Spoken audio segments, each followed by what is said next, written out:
Blog Talk Radio. Hello, everyone. I'd like to welcome all of you back to Ohio Exopolitics. I'm your host, Mark Snyder. I'm going to start the show a little different than I normally do this evening. Rather than diving directly into the Meyer material, I'm going to play a rather lengthy clip called Life at the End of the Empire, and it describes some of the horrific things that we're doing to the planet. Water.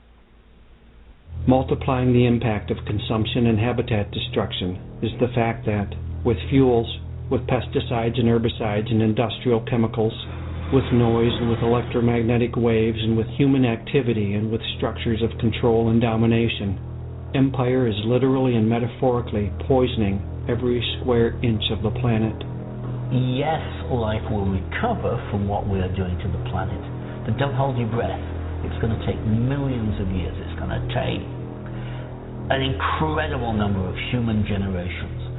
Trillions of people will live in a biologically impoverished world if we don't stop our human impacts now.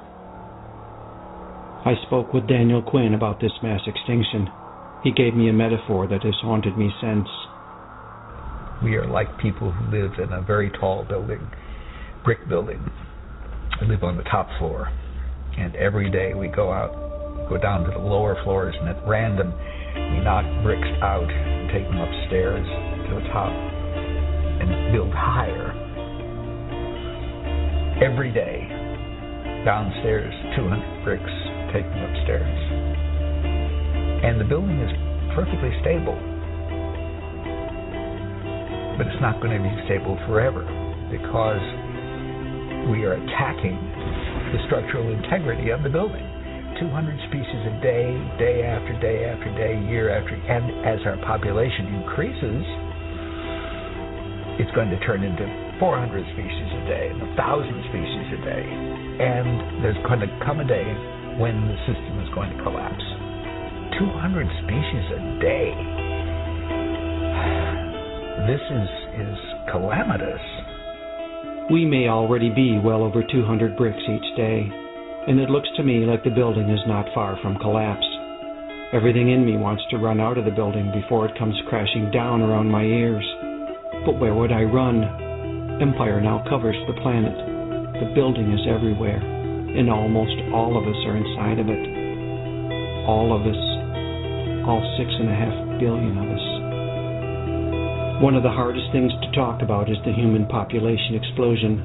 The friends and neighbors I spoke with all seem to agree that the enormous increase in human population would soon have to be reckoned with. We're approaching full tilt, I think, in terms of what the planet can sustain. Any species that has outgrown its environment is pressed for resources. Is it just all going to end, and is that going to be the solution? You know, are we going to become extinct like the dinosaurs? Equilibrium will be re-achieved. Unfortunately, nature is a harsh taskmaster. Because we're so intelligent, because we're such a different class of animal with such a big brain, we have the ability to understand and foresee and prepare and stuff for these things. It doesn't mean we will. How will we face into the issue of human population? I went to speak with William Catton, a professor of sociology and human ecology at Washington State University, now retired, and author of an amazing book on ecology and human population called Overshoot. According to Catton's assessment of the carrying capacity of the planet, I think the way we're living now, the world was overpopulated already by the time of our Civil War. The population at the time of the U.S. Civil War was just over 1 billion, so we've now overshot that number by more than 5 billion, as Catton told me. It is possible to exceed carrying capacity, but only temporarily. If you exceed carrying capacity, you then damage the environment upon which you're depending. Looking closely, I've come to see that population numbers for humans, in and of themselves, are only part of the story. As Catton points out, it's the damage those numbers do that counts, and that damage is intimately connected to our way of life. The Earth supports as great a collective mass of ants as it does people. It can do so because ants aren't building 6,000 square foot homes, driving 2 hours to their jobs, buying plasma TV sets, and killing each other with depleted uranium munitions. We in the developed world have 32 times the footprint on the planet, on the resources depletion, 32 times the person in India. I think we all know that, though the figure is stunning. And it ought to make us really think and start to talk with each other about this. You talk about how many energy slaves per capita do we have. In this country, we've got something like 70 times as many energy slaves per capita as people in Bangladesh. Instead of thinking of that Bangladesh as the overpopulated country, if you multiply each of us by 70, take that 290 million or whatever number of us there are now, multiply it by 70, wow, we are an overpopulated country. In those terms, the U.S. is a nation of 21 billion people, and my own 3 children add 210 to that number. To speak of population, then, as the root cause of our problem makes little sense to me. It conjures images of crowded third-world cities and teeming masses of human flesh, while the global impacts of rich, first-world lifestyles go unexamined. Big feet, more and more feet, and more feet getting bigger and bigger. And if these feet just keep on walking, one of these days they're going to walk right into oblivion. It cannot be sustained for much longer. There are any number of catastrophic forces that could lower our numbers as oil depletion, climate change, and environmental collapses play out. One thing large populations are especially prone to is disease. Microbes are going to have a lot more to do with it than humans have to do with it in the end. In nature, and we're still governed by natural rules, we don't like to think we're not, well, we are. When you put together the kind of biomass that humans represent on this planet, we're an asset to somebody. We're a resource. But it may be possible to meet the situation with consciousness and intention. Once we get to the peak human population, wherever that is, I hope it is 8.5 billion rather than 12 billion, but it's going to be high. Whenever we get there, what? Do we have a vision of what we should do? I mean, we got to the peak, and there's trouble all around us. What should we do? Somehow we've got to devise a way for obtaining a soft landing as we reduce the population from 6+ billion down toward 1 billion. If we decide we want to reduce it, we can see to it that the reduction occurs in a more humane way than it will occur if we just try to keep on business as usual. Humanity's never been in this. This is new. This is new. And this is big. And this is not being talked about. And because it is not being talked about, we have no clear idea how we might devise that softer landing. Talking about it, then, clearly and honestly, is the first step. Without that, catastrophe is inevitable. But either way, our global population is going to be reduced. This is what I had to face. The population of my species is going to be reduced. I had to face it just like the grizzly bears have had to face it, and the wild salmon have had to face it, just like the right whales and the piping plovers and the mountain gorillas have had to face it, just like the great auks and the golden toads and the black-finned ciscos had to face it before they went extinct. And I had to face something else. I have a choice about how I meet it. My friend Lyle gave it some perspective. The fact is that there have been die-offs of civilization. There have been collapses of great, mighty civilizations. Sophisticated, powerful, unbelievable civilizations have collapsed. And it's a choice. It's a choice that we can decide to succeed or fail. And I'm going to go ahead and decide to succeed, thank you. And I'd really like it if you'd come with me. What choices do we now have? What would that success Lyle speaks of look like? What is inevitable at this point? And what remains to be created? if only we awaken to our power. Most importantly, why have we not already awakened? And you know something? The more you talk about your problems, the easier they are to solve. It's bottling things up inside that's bad. We can't survive apart from the earth. And so we're killing it. I think part of looking at things exactly the way they are is feeling how isolated and alienated we have become from ourselves, from the people around us, and from the natural world.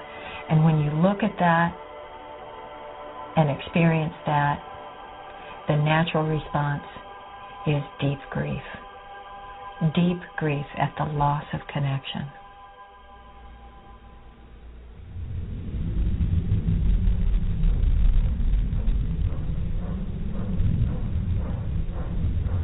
There are other issues we could have looked at. How do we face into all of this information? It looks as though our very survival as a species is now in question.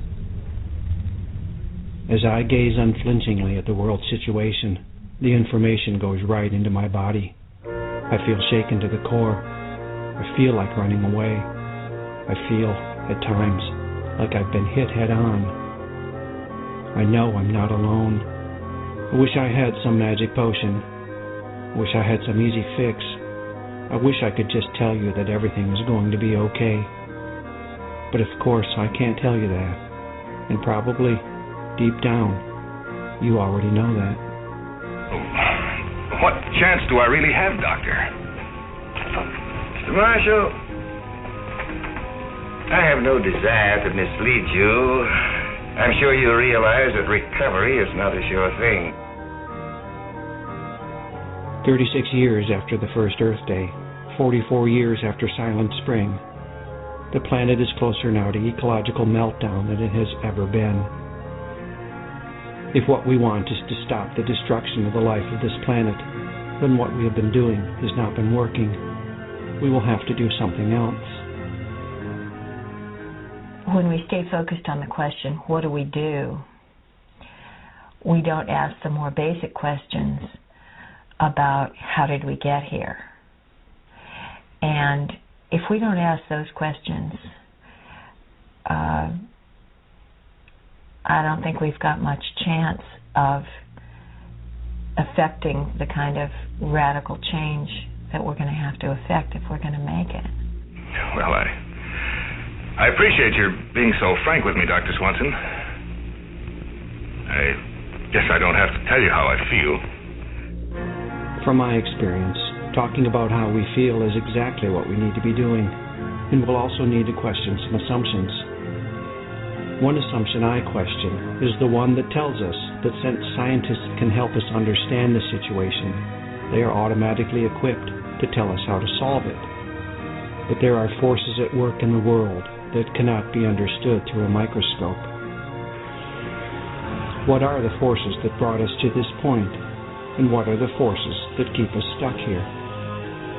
I went to speak with the people who are trying to answer these questions.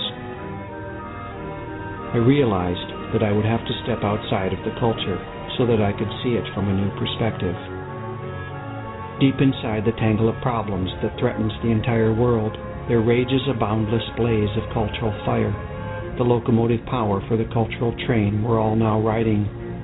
An engine not of steam or diesel, but of story and myth, habit and belief. An engine racing out of control. It's time to look more closely at the culture of empire. So how did we get into this mess?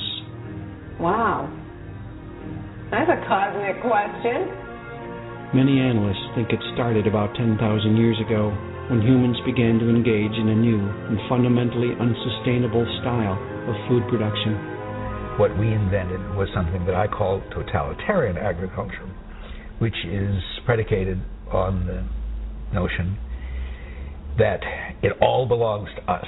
We can kill off anything we don't want on the land, put a fence around the land, we can grow the food we want on the land, and nobody else can touch it.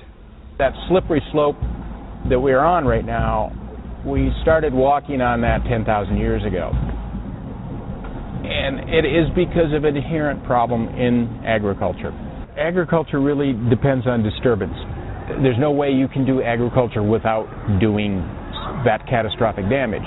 So it makes agriculture fundamentally unsustainable. The surplus from this new way of getting food had immediate effects. It has fueled this tremendous population growth of ours. Our growing population is always... Edward Albert Meyer is a farmer who resides in a tiny mountain village in Switzerland. He's written 39 books and over 600 booklets that are transcripts of his extraterrestrial contacts with human beings from other star systems. And they've given him a lot of information over the years about things that we need to improve on here on our planet. One of which is the problem of overpopulation, and that really was the subject of the clip that I just played. There's another problem that we're dealing with today that's a little more political in nature, and you've probably heard of the New World Order as it's described in many much of the alternative community talks about the New World Order. The Meyer information calls it the Secret Order of Darkness, and it's a group of people that are coming out of our ruling classes, and their goal is to establish control over the whole earth and to gather as much money as possible. So let me read a little bit from one of the books that Billy has written. It's called The Goblet of Truth, and it talks about the Secret Order of Darkness. However, all the items named here only represent the start, because in secret there is a mighty organization of the governing class and mightful ones, as well as many of their obedient lackeys emerging from amongst your humanity, who are creating a secret order of darkness with their own evil laws and organizations, who are bent on hatred for the poor and weak and against the economically imprisoned and all normal citizens. When Billy was 5 years old, he met with an extraterrestrial man named Spoth, who told Billy that in 1945 the United States would drop the atomic bombs on Hiroshima and Nagasaki, and that we would enter into something called the third millennium. We're currently in the third millennium now, and it's a time when our leaders will become megalomaniacal. They will take away our rights of self-determination. The people will become indolent and obtuse. They will be annoyingly insensitive, slow to understand, too lazy to do their own research, and they will become indifferent. Let me continue here as we learn more about this dark order that's forming in the third millennium. And it is their desire to seize ever more might, more money, and entire mastery over the whole earth and your humanity for themselves. Therefore, it is spreading their evil supremacy over the world, supported by obedient vassals of all kinds, who are greedy for blood as well as profit. Well, a secret society is a club or an organization whose activities, events, and inner functioning are concealed from non-members. This secret order appears to be a secret society. Skull and Bones is another secret society. The Meyer information describes this time we're in, this third millennium, as a time where maliciousness and confusion will spread over the earth. And this confusion and maliciousness is starting to become visible today. Now, also earlier in that same book that I was describing, Goblet of Truth, a book that I'm reading from, Billy talks about a consciousness-conditioned tyranny. Originally, this consciousness-conditioned tyranny was part of the Roman Empire, eventually morphed into the Roman Catholic Church, and really this same kind of tyranny, and tyranny I define as the unrestrained and arbitrary use of power. The tyranny now extends into this secret order of darkness. It is going into the world government. And this tyranny has what's called lackeys who are appearing out of the population. A lackey is typically used as a derogatory term for a servant with little or no self-respect who belittles himself to gain advantage. Now, many researchers call this secret order of darkness the New World Order. The New World Order wants to create a global government. And the agenda of the New World Order is control. They want to control our families, our religions, our possessions. The Meyer information says they want to take away our rights of self-determination, and that the leaders in this ruling class are megalomaniacal. If you look on the backside of the dollar bill, it has a phrase which says Novus Ordo Seclorum. And this doesn't translate exactly into the New World Order, but it's close enough. The eye on the dollar bill at the top of the pyramid is the eye of Horus. Even our own Statue of Liberty is an Illuminati symbol. The New World Order is in the war of business. They create war, even though they say they want peace. And Bush Sr. talked about the New World Order in detail. The New World Order basically says the state is God. The New World Order is a phrase that we see repeated many, many times. And here's a clip that talks about this New World Order.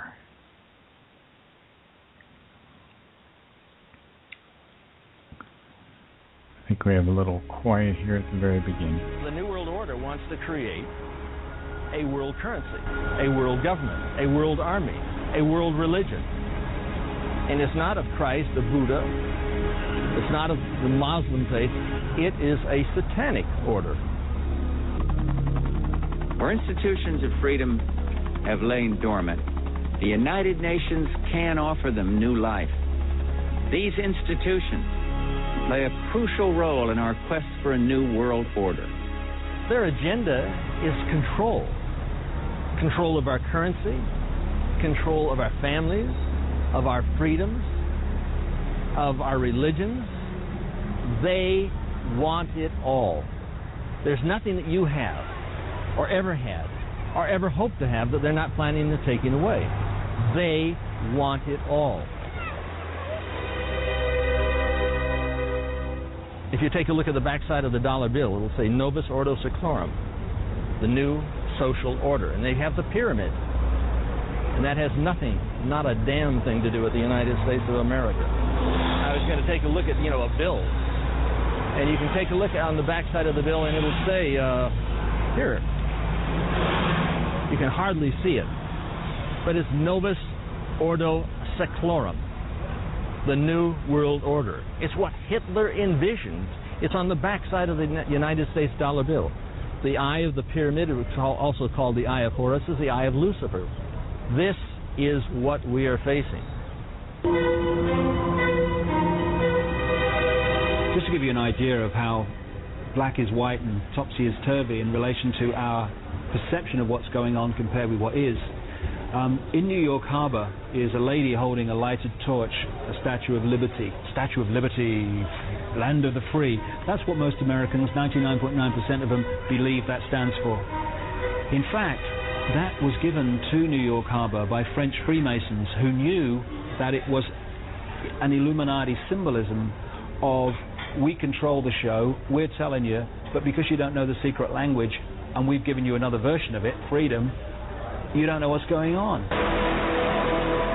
The New World Order is housed right here at the United Nations. It is global government.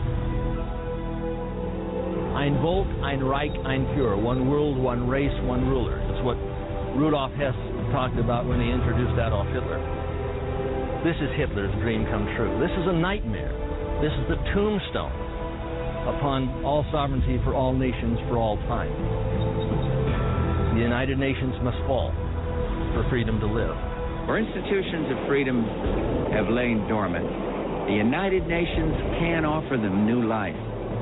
These institutions play a crucial role in our quest for a new world order, an order in which no nation must surrender one iota of its own sovereignty, an order characterized by the rule of law rather than the resort to force. World War I, World War II were both created to bring about the United Nations. They're in the war business. Wars, like bridges, are engineered. This New World Order is in the war business. And to create the war, they can then say that they want peace. They couldn't. This would never have been built without the aid of World War I, without the aid of World War II.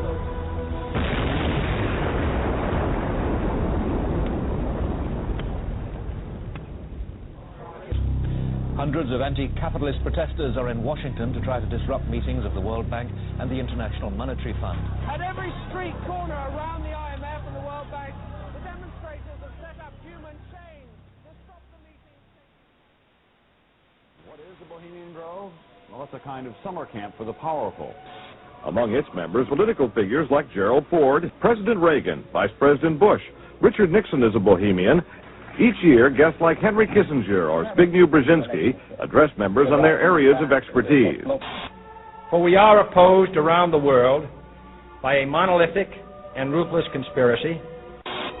It is a system which has conscripted vast human and material resources into the building of a tightly knit, highly efficient machine by the military-industrial complex.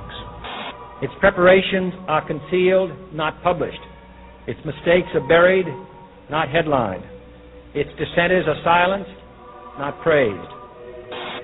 We can find meaning and reward.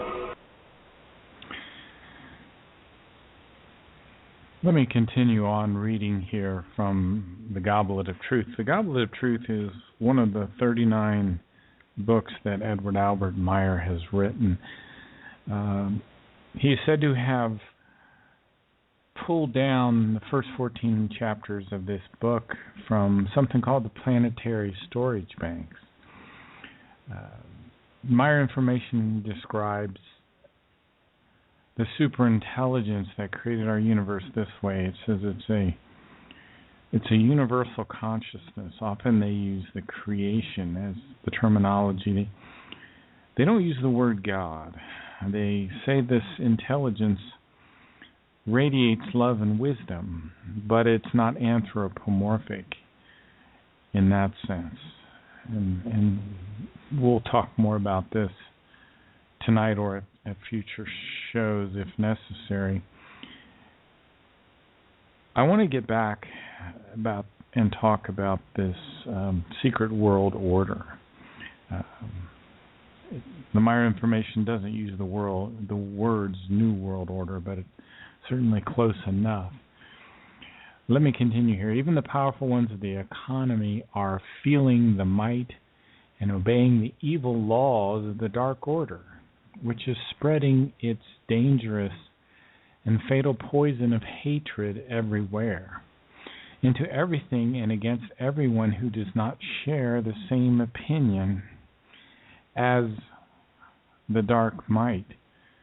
Well, you might be able to argue that the opposite of hatred is love.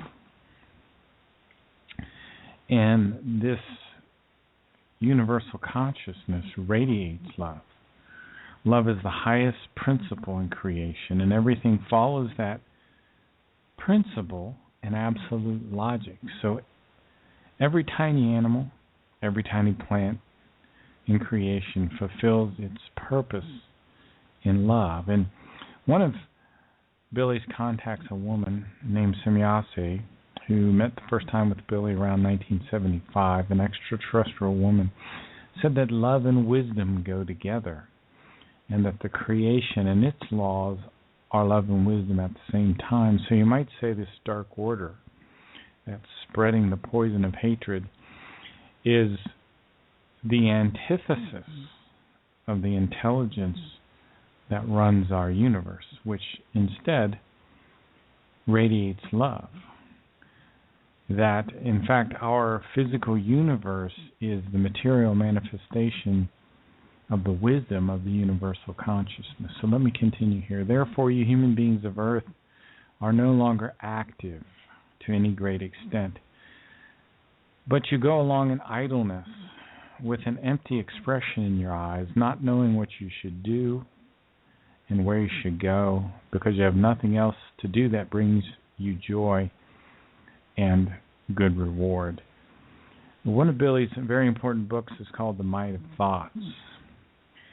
And it says that our thoughts eventually lead to feelings.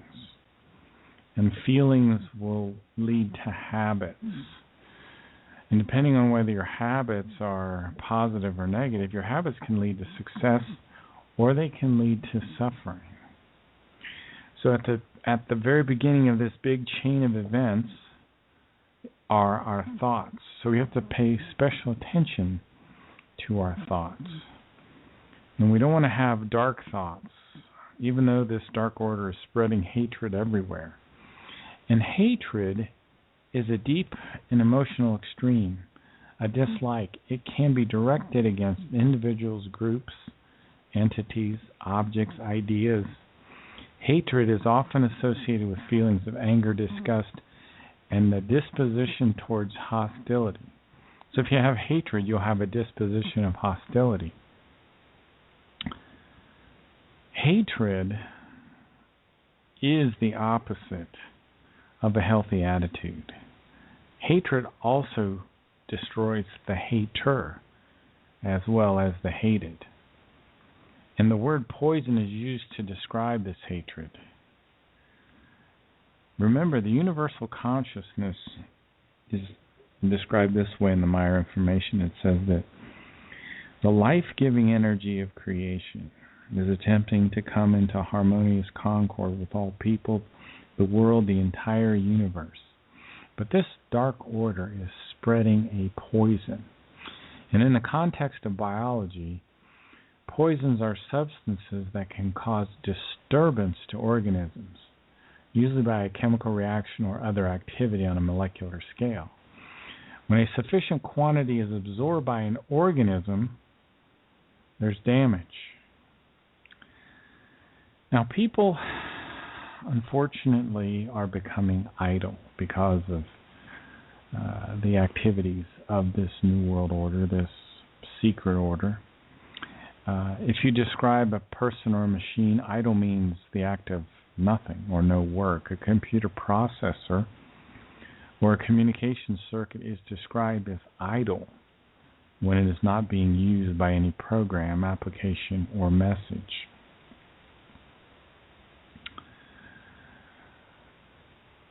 Let me read something again from the Goblet of Truth. It says, "And you human beings of earth, both young and old, are the ones who can no longer set down any roots in your life. You wander, demoralized and hopeless, bereft of work and home, with the result that you fight yourself in all things, and you hate your present existence to the extent of finally bringing it to an end yourselves, as has already been the case to an increasing extent since the 20th century and will ever become a more widespread problem. People are demoralized and hopeless. Remember, your feelings occur because of thoughts. So if you are demoralized and hopeless right now, you need to go back and find out the thoughts that started that. And you need to correct those negative thoughts. Your thoughts should be neutral, positive. This universal consciousness that I've been talking about that radiates love is neutral, positive. Our thinking should be equalized. not negative and not positive.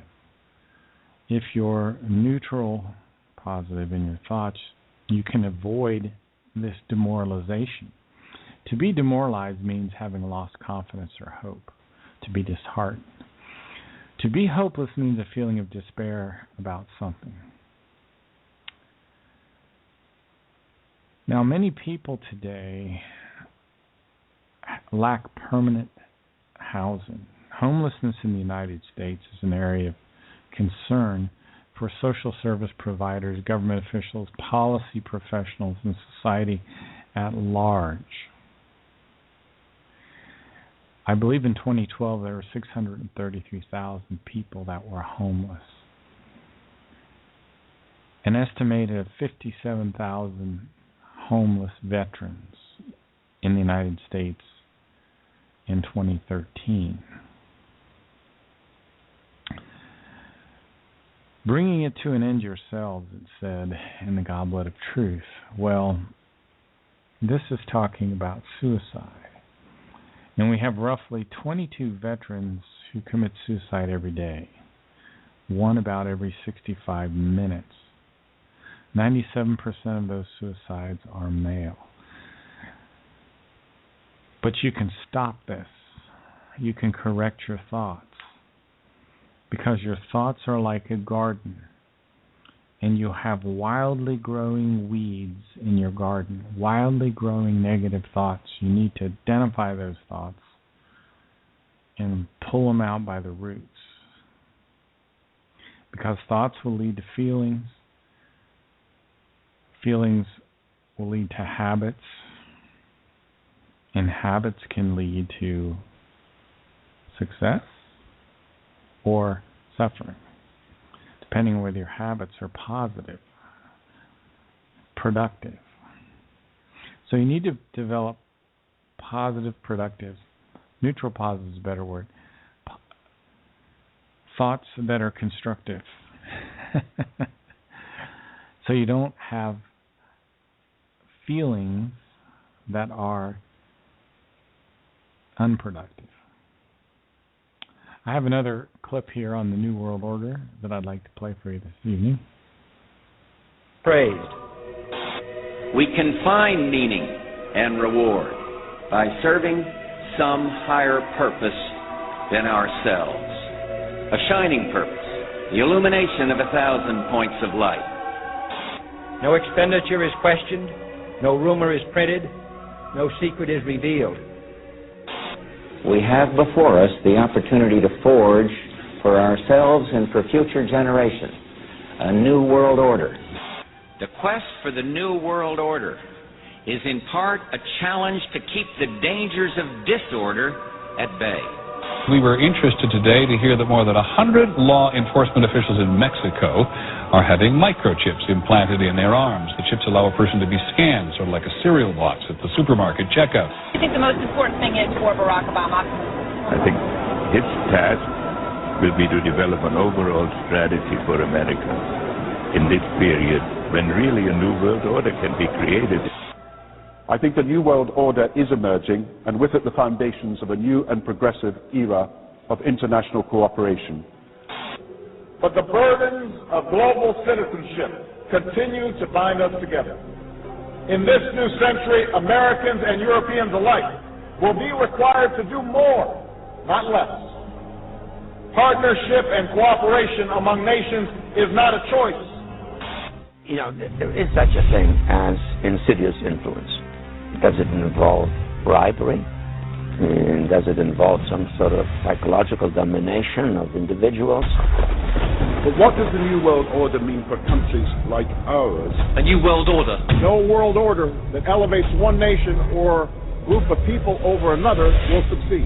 It's a phrase that I often use myself, that we needed a new world order. So it's going to be an inner ruling elite and then everyone else. And I got news for you.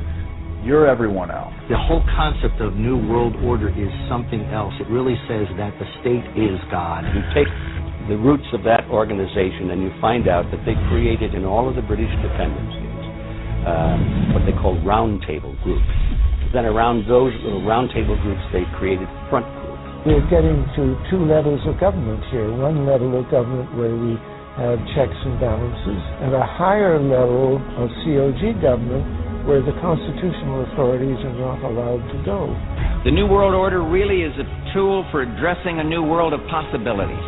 This is the third leg of the New World Order. Now, much has been said by the Secretary of State and others about a new world order, about a defining moment in history. I have no doubt about the potential of this moment to be defining in terms of history, but that definition can be negative as well as positive. And how negative or positive it will be will depend on what kind of new world order we really create. Can it truly be said that the United States of America, trading off better treatment to China for an abstention on a vote, cozying up to Syria with its record of support for terrorism, or making promises to other countries in exchange for a hold your coat, you go ahead and take the risks and casualties endorsement, can it truly be said that these create a new world order? Can it really be said that we're building a new world order when it's almost exclusively the United States who will be fighting in the desert? Not alone, but almost. Displaying pride and impatience and implementing what essentially amounts to a Pax Americana. Is that a new world order? Can it really be said that this is a true new world order when it lacks a true United Nations collective security effort with the full measure of international cooperation and burden sharing?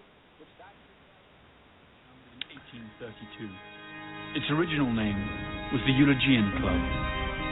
Its creator was a merchant named William Huntington Russell, owner of Russell and Company, a transport company which was rumored to smuggle opium into China during the Opium Wars. The name Skull and Bones probably comes from a curious tradition. During their meetings in the campus chapel at Yale, the society used to hang a skull and two crossed shin bones upon the door as a warning that they should not be disturbed. The society was also known as the Order of Death, Cooperation Star, or simply the Order. How did I come to this knowledge? Well, up to 6 months ago, I denied that there was a conspiracy because, frankly, I couldn't prove one. I suspected a conspiracy, but I couldn't prove there was one until 6 months ago. Well, a little before 6 months ago. Well, one of the ways we can fight against this New World Order is learning to control our thoughts. Controlling our thoughts is one of the skills that's taught in the teaching of the Spirit. The teaching of the Spirit is the main message that Meyer has in his writings is related to things like the universal consciousness, the human spirit, reincarnation, learning to control our thoughts and taking responsibility for our actions. I mentioned earlier that thoughts lead to feelings and feelings to habits. Let me read from page 142 of The Might of Thoughts. It says that lower thoughts form lower feelings, lower habits, and lower circumstances, such as alcoholism, hate, affliction, resentment, sorrow, grief, bitterness, errors of judgment, and so forth, and many kinds of suffering. If one's thoughts are destructive, then they crystallize into confusing and exhausting habits and circumstances, which lead the human being who is afflicted by them to be out of control. Now, to control your thoughts, we need to learn to clarify our thoughts. And Billy states that the human being, we must make the effort to clarify our thoughts. So what you find to be valuable, purposeful, and productive in your thoughts, you should repeat those productive thoughts. Go back over things again and again. Clarification means you're making things less confused and more comprehensible. Go back through and clarify productive thoughts and understand why they are productive and helpful. Your consciousness is like a garden. If it's not correctly maintained, you will have wildly growing negative thoughts, which can lead to confusion. If you're having confusing feelings, go back to your thoughts that started those feelings, and then rip out those thoughts which are purely negative, because negative thoughts can lead to a kind of insanity. Completely unrealistic positive thoughts are also very destructive. We have to be in an equalized state, a balanced state. We need to have a neutral positive perspective on our thoughts. And if negative thoughts are allowed to grow in our consciousness, they will proliferate wildly and displace everything. We need to seed useful thoughts, healthy thoughts in our consciousness. One of the signs of unhealthy thoughts is cognitive dissonance. Well, sometimes cognitive dissonance does form when we've had incorrect thoughts for a long time. So if you're faced with something that is challenging you, look at that. There may be some truth there that you've not accepted before, because most people are not willing to change their worldview when they get information that challenges their worldview, or that would, what we ought to do is be able to, willing to change our worldview if presented with real information, new information, facts. We should be willing to change our worldview, but most people will reinterpret the facts, reinterpret the data in order to hold on to their worldview. Focus on trying to get to the truth. Now, sometimes in the process of getting to the truth, you will have an experience called cognitive dissonance. So I got a little clip here that talks a little bit about cognitive dissonance, which is having two thoughts at the same time which are contradictory. And I have a speaker here that is going to talk about that. Good. Okay, so back in the early 90s, I was a trainee commercial pilot with hair that probably produced more lift than most of the small aircraft I flew. Anyway, one day my instructor Bob came out and he said, "Ash, today I'm going to instruct you in instrument flying." Now this was pretty exciting because there's two flavours of flying. There's visual, where you can see the horizon ahead of you and what's below you, which is kind of for the rookie pilots and weekend pilots. Then there's instrument flying. Instrument flying is for the professionals. That's being able to punch into the clouds. So I was pretty excited about this. Anyway, we went out, we did our pre-flight briefing, and grabbed a little Cessna 152, took off, went out to the southern training area, got set up at 5,000 feet, and Bob whacked this on me. This little contraption, plastic contraption, is known as the hood, and it constrains the pilot's view to their 6 instruments. Bob said, "Okay, now I want you to fly straight and level just by instruments." I did that. It was pretty easy. I was pretty good at this stuff. Then he said, "Okay, you did well, Ash. I want you to maintain 5,000 feet and perform a standard rate turn." Now, this was a bit more difficult. I had to organise to work the pedals and the controls at the same time as scanning all these instruments without the wealth of information from the visual sphere outside. But I got it. I was pretty good. I was feeling pretty cocky. And he said, "Okay, done well. Roll out of that into straight and level again." So I rolled out into straight and level. But my artificial horizon wasn't quite right. It was a bit off.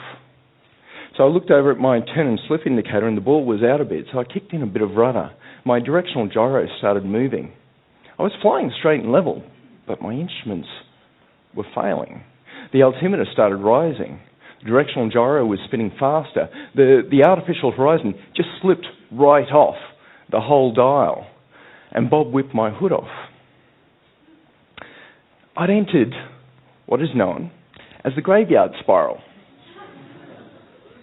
Now, in a recent study, the average pilot with no instrument flight training, punching into clouds, lasted a mere 178 seconds. That's 2 seconds shy of 3 minutes before spiralling to their death. Fair enough. My vestibular senses had tricked me. The sense that tells me which way is up had tricked me, and Bob got me good with it. Bob taught me a good lesson. Next time I'd know, trust the instruments. So we went up for the next lesson, and I failed. And the next lesson, and the next lesson. This was frustrating me. I considered myself a good, competent pilot. Yet I couldn't accept the evidence in front of me. My intuition took over every time. My brain kept on making up these excuses. Oh, this aircraft has a dodgy vacuum pump. The static intakes on these little Tomahawks always blocks up. The instruments are failing. I knew the instruments were failing, but I couldn't seem to accept it. It's amazing, we're often taught or told how wonderful and powerful the 100 billion or so neurons that make up our mind are. Yet we rarely discuss the cognitive shortcomings that we have. I mean, at school I was taught how the mind works. It's very much like a modern laptop computer. You know, you have your high-definition video camera and your mic that takes in everything around you. You've got everything then stored to memory, bit for bit, perfectly written to data on your hard drive. And our brains process things in a very logical fashion, like we should all have Intel Inside stickers on our foreheads. This is the metaphor that's used, but it's not a very good metaphor. In fact, it's completely wrong. You see, our senses aren't like high-def recording equipment. We only take in snippets of information, and our mind fills in the gaps for us. As a pilot, we're taught a whole lot of tips and tricks to get around human limitations. Things like when we want to find an aircraft in the sky, we've got to break it up into quadrants. You see, our eyes only see this much clearly at any one time. It's hard to grasp, but this is what we see. Our eyes dart around at 1,000 degrees a second, what's called a saccade. Our mind... Anyway, this speaker is talking about looking at his instruments and not being able to accept the data that he was seeing and rejecting the evidence and then trying to work on his basis of his own worldview, in this case where he thought he was flying level when he was actually entering into this spiral, this death spiral as he called it. Here is another speaker that's going to talk about this whole issue of cognitive The individual is handicapped by coming face to face with a conspiracy so monstrous he cannot believe it exists. The American mind simply has not come to the realization of evil which has been introduced into our midst. J. Edgar Hoover. Cognitive dissonance is an uncomfortable feeling by holding two contradictory ideas simultaneously. This usually manifests itself in the difference between how we think we should act and how we actually act. The person that goes to church and does all the prayers and sings the songs the loudest might think of themselves as a good and holy person, but after church, if they get in the car and yell and slap their kids, there would clearly be a dissonance between how they think they are and what they are. This will result in an uncomfortable feeling called cognitive dissonance. The typical Republican is pro-life and talks about the sanctity of life, and yet usually there are the ones that support the war machine that spreads death throughout the world. The typical Democrat opposes war and talks about how innocent civilians are lost in barbaric wars, and yet they are also the same people that support abortion. Both of these groups hold contradictory ideas as truths that they feel are worth fighting for. If life is truly sacred and needs to be protected, then Republicans should be pro-life and anti-war. If humans have the right to kill each other and impose their will upon others, then abortion and war are one and the same. The result is that we have millions of people holding these contradictory ideas, and yet, if they really thought about it, they would not be able to move on. We see this in every election cycle when we think that there's somehow a difference between the Democrats and the Republicans, when every single fact points to the stark realization that there is no difference between the two parties on the most important issues. More debt is created by a privately held central bank to fund more spending, to create more wars, to secure more resources, to create larger corporate profits, to ship more jobs overseas, to destroy the middle class, to create a police state, to control the whole game. Nothing in my lifetime, no matter who has been in the White House or Congress, has ever challenged the way our paradigm operates. And yet we still feel some need to vote. The foundation of all mental illness is an unwillingness to experience legitimate suffering. Carl Jung. People are predisposed to thinking that they are correct, despite evidence to the contrary. If a kid fails a test, he might say to himself that he's smart, and he'll justify it by saying that he's just not a good test taker, or the teacher didn't like him.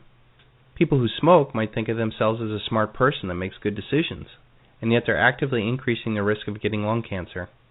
Dissidence is also magnified by how much that person suffered to attain that idea, or how much he is personally invested in that belief. A singer tries out for American Idol and is laughed out of the audition for singing horribly, will leave the audition and most likely blame the judges, or their choice in music, or that they didn't get enough rest. Anything except the uncomfortable idea that they are in fact a horrible singer, and that they wasted so much time and energy on something that they believed in so much was ultimately false. Military men are just dumb, stupid animals to be used as pawns in foreign policy. Henry Kissinger. Marines created dissidence when they suffer to go through boot camp.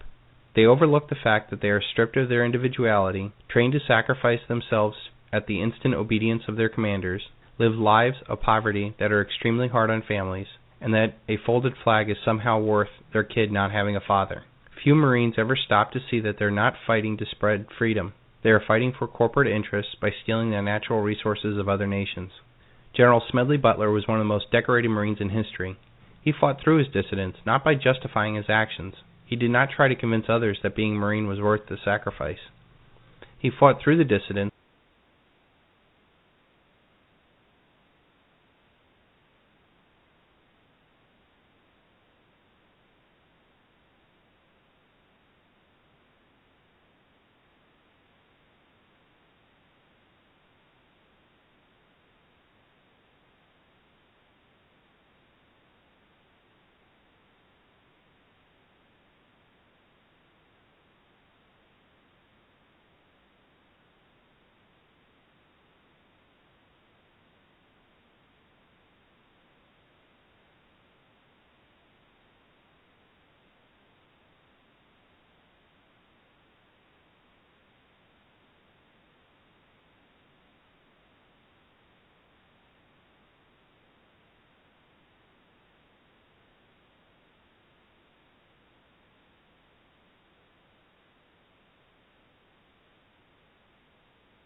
come to this geometric structure. Well, if you study the Egyptians, the Mayans, the Incas, all these people, the Indians, all these people, they all did this crazy geometry thing.